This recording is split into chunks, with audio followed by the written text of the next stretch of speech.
Hello student, welcome to my channel. Student, आज मैं आपको करंट डेंसिटी टॉपिक करवाने जा रहा हूँ। इसके साथ में microscopic forms of Ohm's law भी करवाऊंगा, जिसे vector forms of Ohm's law भी कहा जाता है।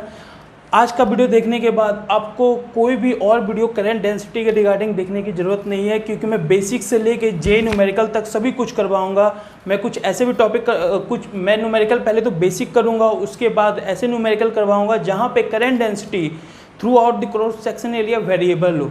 ठीक है, जो जेई और नीट में कई बार पूछे गए इस तरह के क्वेश्चन। ठीक है, तो वैसे भी क्वेश्चन किया जाएगा। उसके बाद इसी के साथ साथ मैं आपको करंट डेंसिटी का रिलेशन इलेक्ट्रिक फील्ड से कैसे रिलेट करता है, ड्रिफ्ट वेलोसिटी से कैसे रिलेट करता है, कंडक्टिविटी से कैसे रिलेट करता है, रेजिस्टिविटी से कैसे रिलेट करता है, वो सब भी करवाऊंगा। ठीक है, क्लियर है? तो अब हम लोग चलते हैं वीडियो की ओर।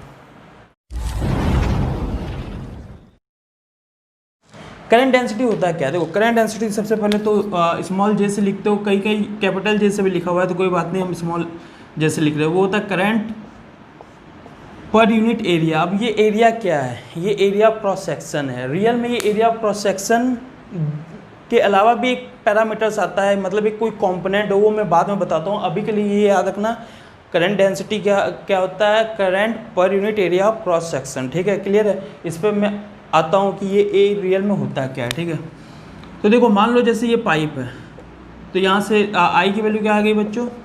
जे ए।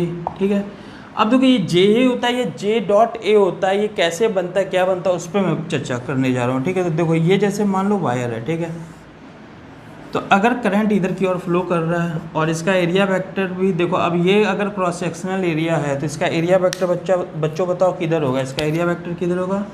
इधर की ओर होगा। मान लो इसका एरिया, सपोज कर लो इसका एरिया, अभी कोई भी एक वायर लिए, उसका एरिया मान लो ए है। ठीक है, तो इसका एरिया वेक्टर भी बच्चों किधर होगा? इधर ही होगा ना। इसका एरिया वेक्टर किधर होगा? इधर होगा। ठीक है, और एरिया बोला, देखो सरफेस किधर है? सरफेस क्या है? ये सरफेस है, लेकिन इस सरफेस का एरिया वेक्टर, ये तो जानते हो ना, area vector perpendicular to surface होता है। तो हमें वो एरिया लेना है ना, वो एरिया लेना जिसका एरिया वेक्टर करंट के क्या हो? पैरेलल। जिसका एरिया वेक्टर करंट के क्या हो? पैरेलल। और सरफेस की अगर बोला जाए तो हमें वो सरफेस लेना है जिसका जो सरफेस करंट के क्या हो? परपेंडिकुलर। दोनों में अंतर समझना, यहाँ पे कंफ्यूज करते हैं स्टूडेंट। ठीक है, तो बताओ कौन सा सरफेस लेना? ये वाला जो सरफेस दिख रहा है, ये जो सरफेस क्रॉस सेक्शन में दिख रहा है, ये करंट के क्या है? करंट इधर जा रहा है परपेंडिकुलर, तो हमें वो सरफेस लेना है जो करंट के परपेंडिकुलर है। या क्या लेना है?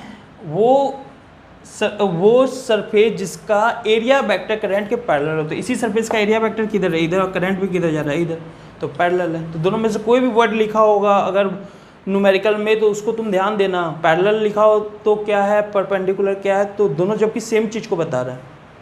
समझ में आया? ठीक है, अब देखो, अगर इसी वायर को मैं ऐसे कट कर दूँ, ध्यान देना, ऐसे कट कर दूँ, तो क्या होगा?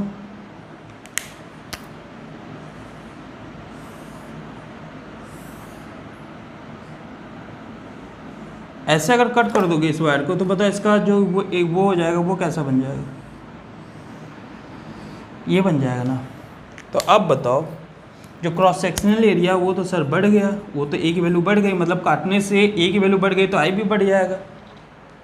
ऐसा है क्या? नहीं, ऐसा नहीं है। अब देखो क्यों ऐसा नहीं, वो भी मैं समझाने जा रहा हूँ। अगर ऐसे कट कर दिए तो क्या आई बढ़ जाएगा? नहीं, ऐसा कुछ भी नहीं है। तो सर कैसे नहीं? क्योंकि ए तो बढ़ रहा है।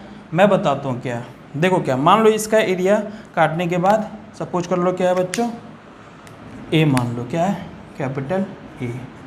तो देखो, अब एक बात बताओ, करंट तो इधर जा रहा था, अभी भी करंट बच्चों इधर जा रहा था, लेकिन इसका जो एरिया वेक्टर है वो किधर है?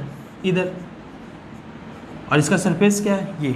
ठीक है, सरफेस का एरिया वेक्टर ये, सरफेस ये। तो अब बताओ वो केस फुलफिल्ड हो रहा है क्या? कि करंट के, मैं क्या बोला था, करंट किधर जा रहा है? इधर की ओर। करंट इधर जा रहा है ना, देखो, लेकिन एरिया वेक्टर इधर है। क्या एरिया वेक्टर और करंट में जीरो एंगल है, पैरेलल है? नहीं ना। तो ये एरिया कैसे ले सकते? एरिया ले ही नहीं सकते। फिर हमें कौन सा एरिया लेना है? वो एरिया जिसका एरिया वेक्टर करंट के क्या हो? पैरेलल। जिसका एरिया वेक्टर करंट के पैरेलल ही है, फिर उसका सरफेस करंट के परपेंडिकुलर, तो हमें कौन सा एरिया लेना है? तो देखो, ये वाली एरिया लेनी है। देखो कैसे, ये वाली एरिया क्यों? क्योंकि देखो, इस वाले एरिया में करंट क्या है? परपेंडिकुलर है इस सरफेस के, ये वाले सरफेस के करंट क्या है बच्चों बताओ, इस वाले सरफेस के करंट क्या है, परपेंडिकुलर सरफेस के, और एरिया वेक्टर, इसका एरिया वेक्टर किधर है, इसका भी एरिया वेक्टर भी क्या है बच्चों, इधर ही है, एरिया वेक्टर इसका क्या है इधर, और करंट भी क्या है इधर है, इस वाले का एरिया वेक्टर भी इधर और करंट भी क्या है बच्चों इधर है। तो हमें ये वाला एरिया लेना है ना। तो सर अगर न्यूमेरिकल में ये वाला एरिया दे दिया तो फिर हम ये वाला एरिया क्या होगा वैल्यू वो कैसे निकालेंगे, तो ध्यान देना मैं बताता हूँ।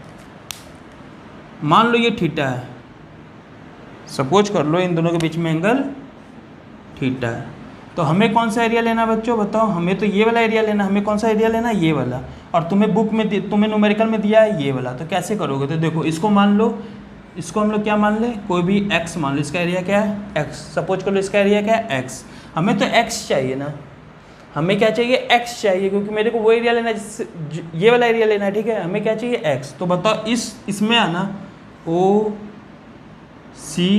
OCD में आना, OCD में, तो हमें तो क्या चाहिए x वाला एरिया, तो हम क्या लिखेंगे, देखो x अपॉन ये क्या है बेस हो गया ना, ये थीटा है, तो बेस अपॉन हाइपोटेन्यूज कितना होता है, तो वो हाइपोटेन्यूज क्या है a इक्वल टू क्या होता है कॉस थीटा, ठीक है, कॉस थीटा। तो बताओ x इक्वल टू क्या आ गया बच्चों a कॉस थीटा। तो रियल में हमें क्या लेना है x, तो रियल में बताओ मेरे को क्या लेना है, a लेना है कि a कॉस थीटा लेना है, मेरे को a कॉस थीटा लेना है। तो बताओ i इक्वल टू क्या बन गया formula J A cos theta, देखो क्योंकि मेरे को x लेना था जे ए कॉस थीटा, तो रियल में फॉर्मूला आई का क्या बना, जे ए कॉस थीटा बना ना, जे ए कॉस थीटा बना, बात समझ में आया, जे ए कॉस थीटा बना। हाँ तो सर अभी तो जे लिखे थे क्योंकि ये जो एरिया था ना, ये जो एरिया था, इस एरिया की जो मैं बात कर रहा हूँ, ये एरिया उस समय करंट के पैरेलल था, तो ए ही लोग ना, ठीक है, जैसे हम लोग लेते हैं ना W equal to F S, force into displacement, कब, जब S और F दोनों क्या हो एक दूसरे के पैरेलल, लेकिन एफ एस कॉस थीटा लेते जब एंगल हो, तो देखो यहाँ पे दोनों पैरेलल, दोनों जो एरिया वेक्टर इसका करंट पैरेलल था, या इसका सरफेस का करंट क्या था परपेंडिकुलर, तो हम लोग जे ए डायरेक्ट ले लिए, लेकिन यहाँ एंगल बना रहा है ना, तो जब एंगल बनाएगा तो क्या लिखोगे, जे ए कॉस थीटा लोगे ना, जे बच्चों क्या लोगे, जे कॉस थीटा लोगे, याद आया, समझ में आया, क्लियर है सभी को। तो रियल फॉर्मूला क्या है, जे कॉस थीटा। तो ये कब होता है, ये कंडीशन है जब करंट और एरिया ऑफ क्रॉस सेक्शन आपस में क्या हो perpendicular, area of cross section आपस में क्या हो परपेंडिकुलर, ठीक है, तो वो केस है, ठीक है। अब देखो area of cross section perpendicular होना चाहिए और एरिया ऑफ क्रॉस सेक्शन का एरिया वेक्टर पैरेलल होना चाहिए, ये बात याद रखना, ये तो गलती कर दोगे।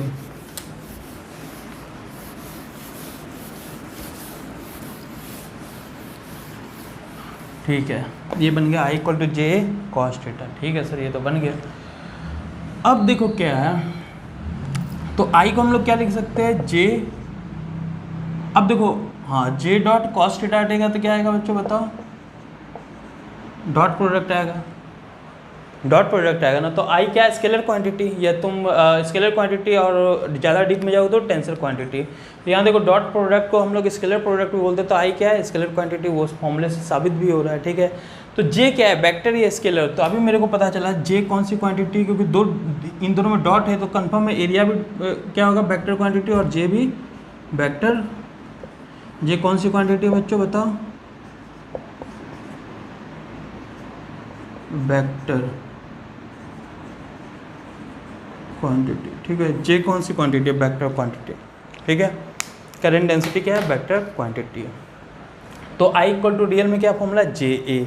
अब देखो कभी कभी ना एरिया वेरिएबल होता है, एरिया वेरिएबल होता है, कभी कभी जे वेरिएबल होता है, मतलब जे और ए अगर कांस्टेंट है तब तो कोई प्रॉब्लम नहीं, कभी कभी वेरिएबल होता है, तो उस समय सर कौन सा फॉर्मूला लगाएंगे, तो उस समय हम लोग लगाएंगे I equal to J A cos theta का इंटीग्रेशन, या जे डॉट ए का इंटीग्रेशन, ठीक है, ये फॉर्मूला लगेगा। कैसे लगेगा, क्या है क्या नहीं, ये इस पर हम लोग न्यूमेरिकल करेंगे, तो अभी इस पर टेंशन मतलब इस पर हम लोग न्यूमेरिकल करेंगे, ठीक है। तो अभी हम लोग आते हैं बेसिक न्यूमेरिकल पे।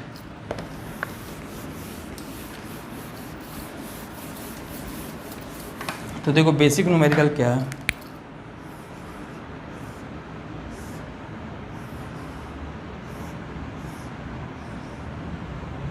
ए और बी में यहाँ से करंट गया आई, ठीक है, तो बोला गया है बताओ जे कौन बड़ा, यहाँ पे करंट डेंसिटी ज़्यादा होगा कि यहाँ पे करंट डेंसिटी ज़्यादा होगा? कहाँ पे करंट डेंसिटी ज़्यादा होगा, ये क्वेश्चन है। करंट डेंसिटी कहाँ ज़्यादा होगा?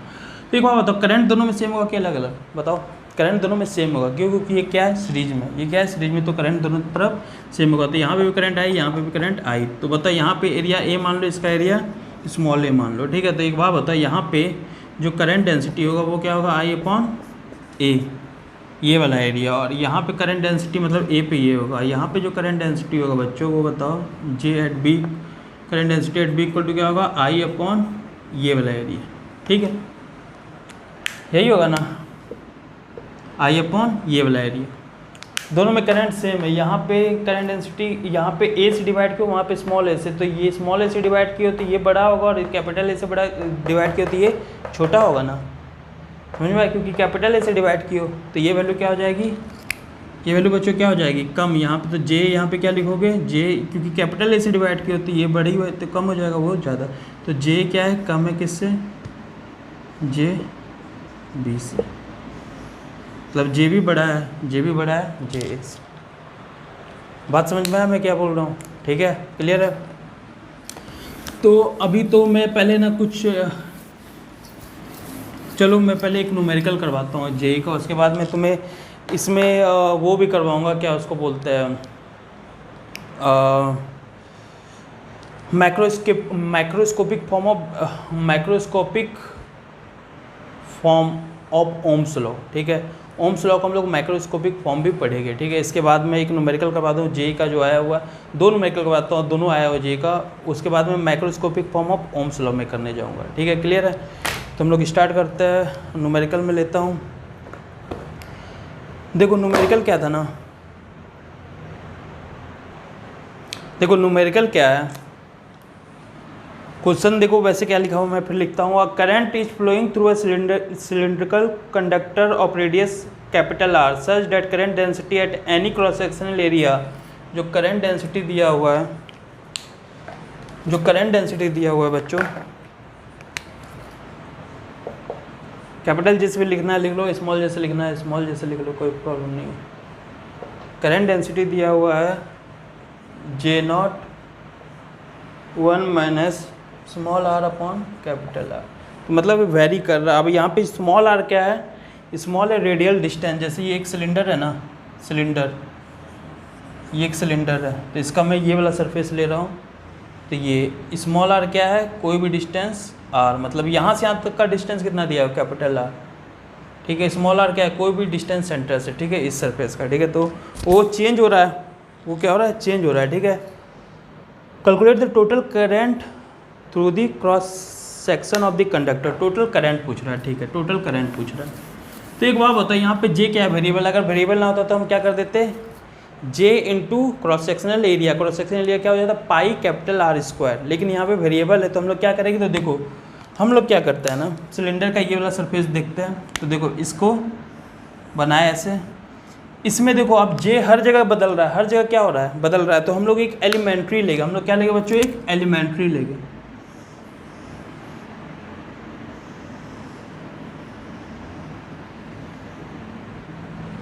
एक हम लोग क्या लिए, एलिमेंट्री लिए, ठीक है, क्लियर है। जो कि यहाँ से कितने डिस्टेंस पे बच्चों, आर डिस्टेंस पे, और जिसका थिकनेस क्या है, डी आर, ठीक है। अब ध्यान दो, इस डी आर में, इस छोटे से डी आर में, छोटे से में जे की वैल्यू बदलेगी क्या, बहुत कम बदलेगी। यहाँ से यहाँ तक में तो बदल रही है क्योंकि ये बहुत बड़ा है, लेकिन ये छोटा एलिमेंट्री मतलब समझते हो, डी आर मतलब बहुत छोटा होगा, तो उस छोटे से में जे की वैल्यू ऑलमोस्ट क्या होगी, कांस्टेंट होगी ना। उस छोटे से में डी आर में जे की वैल्यू ऑलमोस्ट क्या होगी, कांस्टेंट। तो इस छोटे से एलिमेंट में डायरेक्ट हम फॉर्मूला लगा सकते हैं जे का, क्या, जे इक्वल टू क्या होता है बच्चों, आई इंटू ए का डायरेक्ट हम लगा सकते हैं, ठीक है। तो हम लोग जे, तो बताओ यहाँ पे, sorry, J equal to I upon A है ना, आई अपॉन ए, तो हम I equal to J into A direct लगा सकते हैं, किस फॉर्मूले में, किस में लगा सकते हैं, इस छोटे से में। तो बताओ ये छोटा सा एलिमेंट लिए तो यहाँ पे करंट भी क्या होगा, छोटा सा ही होगा ना, तो डी आई लिए गए, तो डी आई इक्वल टू क्या हो जाएगा बच्चों, जे इंटू छोटा सा एरिया, छोटा सा एरिया। लेकिन अब बताओ यहाँ पे डॉट प्रोडक्ट है, तो दोनों में एंगल क्या है, दोनों में एंगल क्या है बच्चों, जीरो है ना, दोनों में एंगल क्या है, जीरो, क्योंकि एरिया वेक्टर भी देखो इसका इधर है, करंट भी क्या है इधर, तो हम लोग इसको डायरेक्ट क्या लिख सकते हैं, D I equal to J D A cos 0, तो ये हो गया। तो बताओ डी आई इक्वल टू क्या आ जाएगा बच्चों, जे डी ए। इसका एरिया क्या, इस एलिमेंट्री का एरिया कैसे निकालोगे, ध्यान देना, इस एलिमेंट्री का एरिया कैसे निकालोगे, इस एलिमेंट्री का एरिया कैसे निकालोगे। तो इसका एरिया निकालने के लिए देखो क्या करना है, क्या होता है formula 2 pi R D R, 2 pi R into thickness, 2 pi R into thickness D R. तो क्या करोगे 2 पाई आर, रेडियस क्या है इसका आर इंटू डी आर, तो ये क्या हुआ बन गया डी आई। फॉर्मूला लग गया, तो अब हम लोग क्या कर सकते हैं इंटीग्रेट। तो डी आई का इंटीग्रेशन क्या होगा, चलो यहाँ पे अब फॉर्मूला लगने के बाद हम लोग क्या कर देंगे इंटीग्रेशन। तो बताओ डी आई का इंटीग्रेशन क्या होगा आई, यहाँ जे की वैल्यू पुट करो, जे की वैल्यू क्या है यहाँ पे देखो 2 पाई कांस्टेंट, इसको बाहर करो, जे की वैल्यू पुट करो, जे की वैल्यू क्या है बताओ, J naught 1 minus R upon capital R, 2 pi बाहर किए थे आर डी आर। ठीक है, कहाँ से कहाँ तक, 0 से कैपिटल आर तक, कहाँ से कहाँ तक 0 से कैपिटल आर तक ना, क्योंकि इसका रेडियस कितना है बच्चों कैपिटल आर, 0 से कैपिटल आर तक। ठीक है, क्लियर है। चलो तो अब हम लोग आगे बढ़ते हैं। तो क्या हो गया, अब यहाँ पे क्या करना है, जे है तो आई इक्वल टू 2 पाई, अब इंटीग्रेशन जे नॉट, क्योंकि ये अंदर मल्टीप्लाई हुआ, एक आर भी है ना, तो जे नॉट आर, और ये अंदर है तो डी आर, और फिर माइनस बताओ जे नॉट को बाहर ही कर लो, क्योंकि जे नॉट तो कांस्टेंट है, जे नॉट तो कांस्टेंट है ना बच्चों, तो जे नॉट को बाहर कर लो, 2 पाई जे नॉट को बाहर कर दिया, आर दिया, देखो are D are, J not को बाहर किए तो ये जे नॉट को हम बाहर कर दिए, करना यही कर दो, जे नॉट बाहर। ठीक है, तो आर डी आर, और यहाँ क्या हो जाएगा आर स्क्वायर, क्योंकि एक आर ये एक R square D R upon R. कहाँ से कहाँ तक लिमिट, 0 से आर तक, इसमें भी 0 से आर तक। इसको सॉल्व करो, देखो क्वेश्चन सॉल्व हो गया। ये तो बहुत ईजी था सर, रियल में ईजी था, तो कर लो। क्या आ गया, आई इक्वल टू बच्चों क्या आ गया 2 पाई जे नॉट, इसका इंटीग्रेशन क्या हो जाएगा आर स्क्वायर अपॉन 2, 0 से आर तक, माइनस 0 से आर तक है। यहाँ क्या हो जाएगा बच्चों बताओ, आर क्यूब अपॉन 3r, कहाँ से कहाँ तक 0 से r तक, कांस्टेंट को बाहर कर देता है 1/3r। तो आप बताओ क्या बन गया, अच्छा ये पूरे में है ना ये, ठीक है। तो क्या बन गया I equal to 2 pi J naught upper limit minus lower limit, ठीक है यही होगा ना, upper limit minus lower limit, ठीक ना। तो क्या बन जाएगा R square upon 2 minus 0, R square upon 2 minus 0, ठीक है। ये बन गया -1/3r, यहाँ पे क्या लिखोगे upper limit minus lower limit R cube minus 0, ठीक है क्लियर है। तो देखो क्या बन गया I equal to 2 pi J naught R square upon 2 minus R से आर गया तो आर स्क्वायर अपॉन 3, ठीक है क्लियर है। तो अब बताओ क्या बन गया ये I equal to 2 pi J naught 6 is the LCM 2 3 जा 3r square minus 2r square, ये आई इक्वल टू क्या आ गया 2 pi J naught R square upon 6। तो 2 से 3 कटा तो क्या बन गया फॉर्म, देखो क्या बन गया I equal to pi J naught R square upon 3, clear है। तो यही आंसर आ रहा है, कितना आ रहा है पाई J naught R square upon 3, ये सही आंसर है, ठीक है क्लियर है। तो ये जेई में आया हुआ इक्वेशन है, जब भी आए तो ऐसे ही करना है। जे को क्या दे देगा वेरिएबल दे देगा ना तुमको इंटीग्रेशन पे, तो तुम पीएचडी की आराम से कर सकते हो, ठीक है। तो इस तरह के क्वेश्चन को ऐसे ही करना है, ठीक ना क्लियर है। तो अब हम लोग आगे बढ़ते हैं, इरेज कर दे इसको, चलो ठीक है ये हो गया। अब देखो हम लोग ना करने जा रहे हैं क्या, अब हम लोग करने जा रहे हैं, देखो क्या हम लोग ये जैसे अभी हम लोग किए करंट डेंसिटी, अब हम इसको इलेक्ट्रिक फॉर्म में इलेक्ट्रिक फील्ड के इलेक्ट्रिक फील्ड को के साथ रिलेट करते हैं, किसको, करंट डेंसिटी को। अभी से जो हम लोग करने जा रहे हैं वो है microscopic form of Ohm's law. बहुत फेमस इक्वेशन है, कभी कभी सीबीएसई में आया भी है।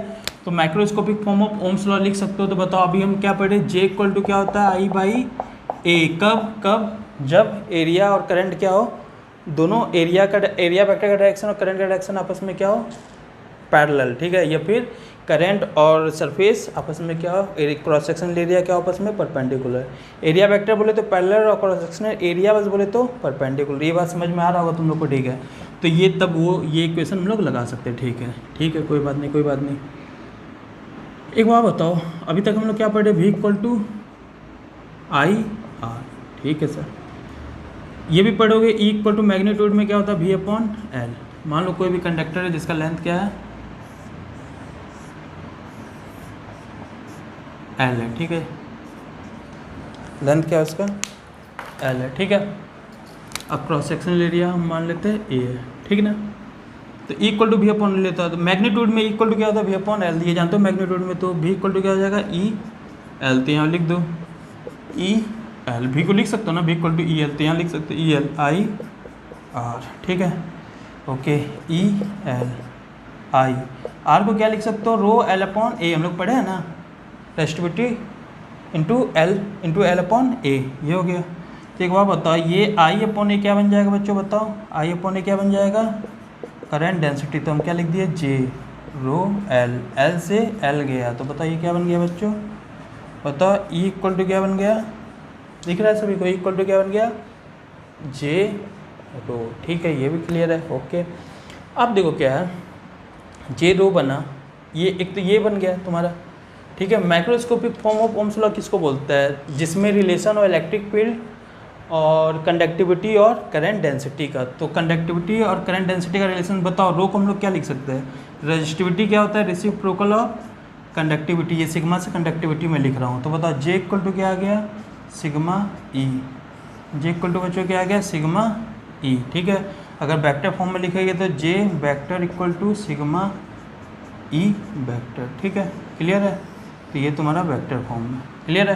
तो ये हम लोग बोलते हैं microscopic forms of Ohm's law, ठीक है।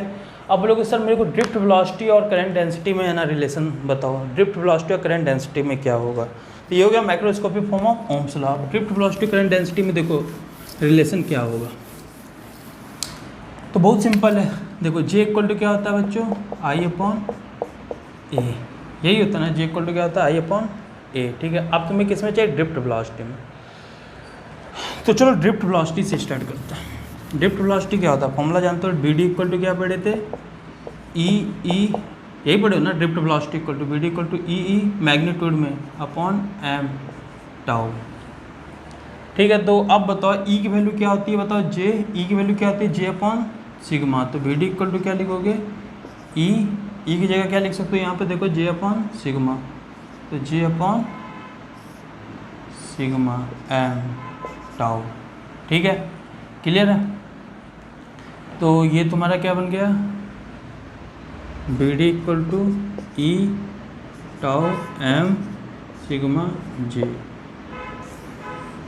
ठीक है, ये बन गया, क्लियर है। इसका एक और रिलेशन तुम बोल सकते हो, वहाँ से भी ये तुम निकाल सकते थे। जैसे यहाँ आई इक्वल टू क्या होता है, N E A B D, ठीक है, यही होता है ना, तो वहाँ से भी निकाल सकते थे। तो I equal to N E A B D, तो I equal to I upon A इधर ले आओ, ये ज़्यादा ईजी है ना निकालना, आई अपॉन ए इधर ले आओ, तो क्या बन गया एन ई। अच्छा इसमें तो बी डी का रिलेशन आया ही नहीं ना, ये तो बी डी और जे का रिलेशन है ना, हाँ ठीक है। तो क्या हो गया एन ई, ए को इधर बुला ले, एन ई बी डी। तो आई अपॉन ए को क्या बोलते हैं बच्चों, बताओ जे। तो जे इक्वल टू क्या गया एन ई बी डी। तो ये भी रिलेशन है और ये भी रिलेशन है।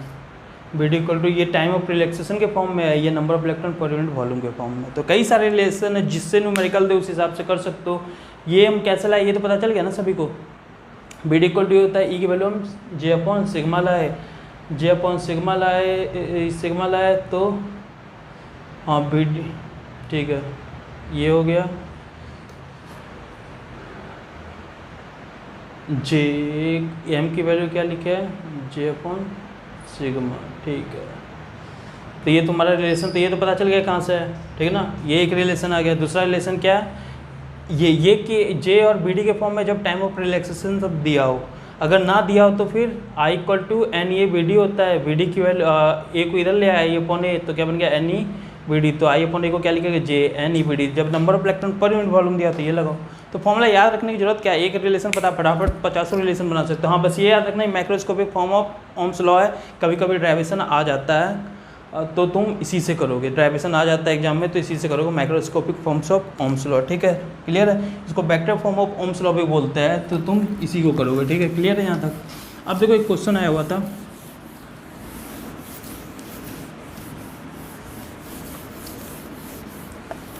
देखो क्वेश्चन क्या था, क्वेश्चन पूछा गया था, मैं बताता हूँ क्वेश्चन सिंपल सा ही है। हाँ ये दिया हुआ था,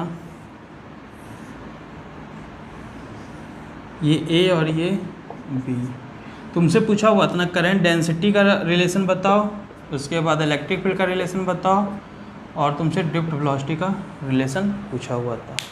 तो स्क्रीन पॉज करके देखो कि तुम लोग खुद से करने की कोशिश करो कहाँ पे कौन ज़्यादा है। तो सबसे पहले आते हैं करंट डेंसिटी पे, यही 3 का रिलेशन पूछा हुआ था, ये ख्याल से यही 3 का था, ठीक है यही 3 का था, ठीक ना। तो देखो सबसे पहले करंट डेंसिटी पे आते हैं। करंट डेंसिटी क्या होता है, जे इक्वल टू आई बाई ए, ठीक है। तो आप देखो अभी हम लोग किए इससे पहले न्यूमेरिकल एरिया आई दोनों में सेम होगा क्योंकि सीरीज है, आई दोनों में सेम होगा क्योंकि सीरीज है। तो यहाँ पे जे ए इक्वल टू क्या होगा, मान लो इसका एरिया ए है और इसका एरिया कैपिटल ए है, तो यहाँ पे जे अपॉन आई अपॉन ए लिखोगे, जे इक्वल टू, और जे भी इक्वल टू बच्चों क्या लिखोगे आई अपॉन कैपिटल ए। तो कैपिटल ए से डिवाइड करोगे तो ये वैल्यू कम हो जाएगी, तो हम लिख सकते हैं J B is smaller than J A, ये तो हो गया, ठीक है। अब आते हैं इलेक्ट्रिक फील्ड पे, आप किस पे आते हैं इलेक्ट्रिक फील्ड पे। तो देखो इलेक्ट्रिक फील्ड में अभी हम लोग पढ़े हैं इलेक्ट्रिक फील्ड इक्वल टू क्या होता है, अभी हम लोग एक रिलेशन पढ़े हैं क्या,